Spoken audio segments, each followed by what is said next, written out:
இந்த மனமெல்லாம் அவ்வளவு காயமா இருக்குது ஐயா. இந்த தரண்ட ஊடகத்தை விட நான் பேசாம நீங்க யாரையா பேசி இருக்கிறீங்க? அதையா எனக்கு வலிக்குது, உங்களுக்கு வலிக்கல. எந்த டிஎன்ஏ தான் ஐயா நீங்கள் எல்லாம். நான் இந்தியாவுல பிறந்தவன் கிடையாது. அப்படின்னா நீங்க இந்தியாவுல பிறந்தீங்களோ? இந்தியாவுல போய் நிக்கிறீங்க, அதுக்குள்ள என்ன நீங்க இந்தியாவுல பிறந்திருக்கணும், உங்களோட வம்சம் இந்தியாவா இருக்கணும். நீங்க தகுல தமிழன் ஏமாத்துறீங்க. நாங்கள் ஆற தியாகங்களை களவெடுக்கிறவர்கள் நாங்கள் கிடையாது. எங்களுடைய தலைமைத்துவத்தினுடைய பண்பும் அது கிடையாது. எங்களுடைய தலைமைத்துவம் அப்படி வளர்த்து அவர்கள் ஒரு மொழியை பேசுகின்றார்கள், அவர்களுடைய தொப்புள் கொடி உறவு, அவர்களுடைய அன்பு எங்களுக்கு வேண்டும். அபகரிப்பது அன்பு அல்ல, தியாகங்களை அபகரிப்பது அன்பு அல்ல. அது மனதில் இருந்து வர வேண்டும். ஈழத்தமிழனுக்கு உதவி செய்ய வேண்டும், ஈழத்தமிழனுக்காக போராட வேண்டும், ஈழத்தமிழனுக்காக எப்படி எல்லாம் நாங்கள் அவர்களுக்கு உறுதுணையாக இருக்க முடியுமோ அப்படி இருக்க வேண்டும் என்கின்ற எண்ணம் பெற வேண்டும். ஆனால் இன்று வந்திருக்கின்ற இந்த கோமாளி நான் தமிழர் கட்சிக்கும் சீமானவர்களுக்கும் சம்பந்தம் கிடையாது.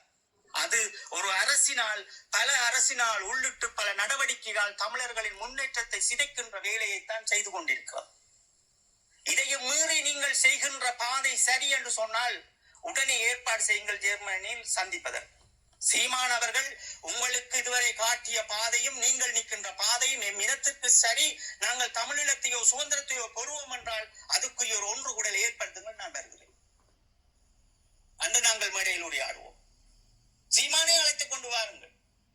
முக்கியமா சீமான் இந்தியாவின் கால் வைக்க போறதல்ல. எனக்கு எப்பவும் இந்தியா எதிரிதான்.